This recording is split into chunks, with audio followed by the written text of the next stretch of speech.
Hello, wish you happy married life. Thank you sir. இந்த கல்யாணத்தை நிறுத்தத்துக்காக நிறைய சதி நடக்குது. இன்விடேஷன் இல்லாம யாரையும் உள்ள விடாதீங்க. மீறி யாராவது வந்து அடிச்சு வெளியே அனுப்புங்க. இது கலெக்டர் அம்மாவோட உத்தரவு. Okay sir.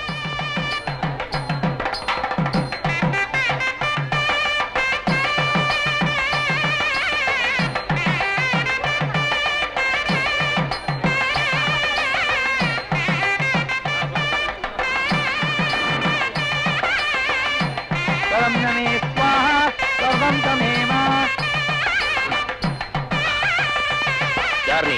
சந்தியாவை பார்க்கணும். இன்விடேஷன் இருக்கா? இன்விடேஷன் இல்ல சார், ரொம்ப முக்கியமா சந்தியாவை பார்க்கணும். அதெல்லாம் யாரையும் பார்க்க முடியாது. உங்ககிட்ட எனக்கு என்ன பேச்சு? நான் அங்க பேசிக்கிறேன். போகணும் சொல்றேன். என்ன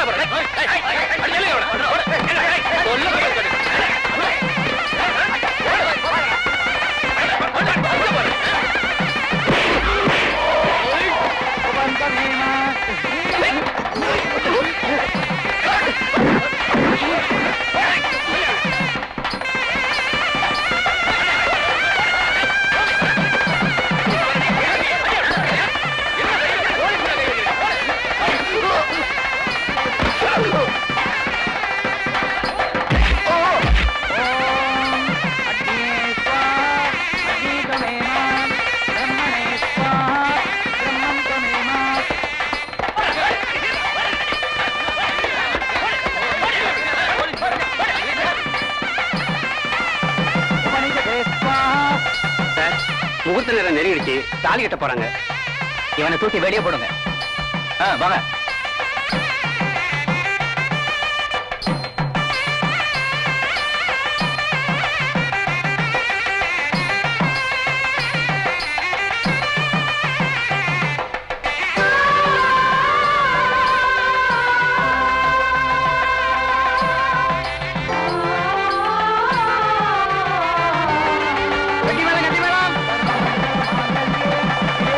முன்னாடி ஏந்திரிச்சு வந்துட்டியே, இது என்னடி அர்த்தம்?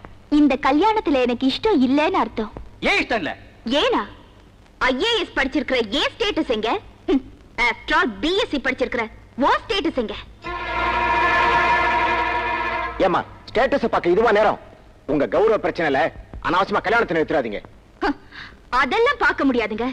ஒரு விளக்கு எரியணும்னா ஒரு தீக்குச்சி அணையத்தான் வேணும். தீக்குச்சி அணையதேன்னு அனுதாபப்பட்டா அப்புறம் ஆயுசுக்கும் இருட்டுல தான் நிக்கணும்.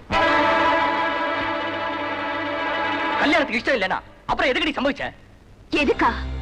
அன்னைக்கு என்ன கல்யாணம் பண்ணிக்கிறதா சம்மதிச்சு நிச்சயதார்த்தமும் பண்ணிட்டு சொத்து போன உடனே தூக்கி எரிஞ்சியே, அதுக்கு ஒரு பாடம் சொல்லத்தான். டெல்லியில வச்சு உன் பேச்ச கேட்டு நான் ஏமாந்ததா நீ நினைச்ச. ஆனா ஏமாந்தது நான் இல்ல, நீ. கலெக்டர் பொண்டாட்டியானா நிறைய காரியம் சாதிக்கலான்னு நீ கல்யாண பத்திரிக்கை அடிச்ச. ஆனா இந்த கல்யாணமே ஒரு நாடகம் தான்னு நான் ஏற்கனவே விஸ்வத்துக்கு லெட்டர் எழுதிட்டேன். நான் நினைச்ச உன்னை எப்படி வேணும்னாலும் பழி வாங்கி இருந்திருக்கலாம். அது உனக்கும் எனக்கு மட்டும்தான் தெரியும். நீ எப்படி எங்க அப்பாவை 4 பேருக்கு முன்னால அவமானப்படுத்தினியோ அதே மாதிரி ஊருக்கு முன்னால உன்னை அவமானப்படுத்தணும்னு தான் தாலி கட்ட போற நேரத்துல உன்னை தூக்கி எறிஞ்ச. ரொம்ப சந்தோஷப்படாதடி. இப்ப இந்த கல்யாணம் நின்னு போச்சே, இனிமே உன்னை எவண்டி கட்டிக்குவான்? அத பத்தி எனக்கு கவலை இல்ல. ஆனா தாலி கட்ட போற நேரத்துல இந்த மாப்பிள்ளை எனக்கு பிடிக்கல, இவரை கல்யாணம் பண்ணிக்கிறத விட காலம் பூரா கன்னியாவே இருப்பேன்னு கல்யாண பொண்ணு சொன்னதா நாளைக்கு பத்திரிக்கையில கொட்டை எழுத்துல செய்தி வருமே. அப்ப எந்த முகத்தை வச்சுட்டு வெளியில வருவேன்? யார் முகத்துல முழிப்ப? எந்த பைத்தியக்கார பொண்ணு என்ன கல்யாணம் பண்ணிக்குவா? எங்க உன் அந்தஸ்தை வச்சு இப்ப நடந்தது நடக்கவே இல்லைன்னு பண்ணிட்டு பாக்கலாம். இப்ப தெரியுதா? அந்தஸ்துங்கிறது வீட்டுக்கு வெளியில மாட்டி இருக்கிற நேம் போர்டு மாதிரி. அது அடையாளத்துக்கு தானே தவிர அவசியத்துக்கு இல்ல. அந்தஸ்த காரணம் காட்டி எத்தனை காதல் அழிஞ்சு போயிருக்கு. எத்தனை பேர் காதல் தோல்வினால தற்கொலை பண்ணிருக்காங்க. எத்தனை பேர் கல்யாணம் பண்ணிக்காமலேயே நடப்பணமாவே வாழ்ந்துட்டு இருக்காங்க தெரியுமா? இனிமே எங்களை மாதிரி ஏமாறுறவங்களுக்கும் உன்ன மாதிரி ஏமாத்துறவங்களுக்கும் இது ஒரு பாடமா இருக்கட்டும்.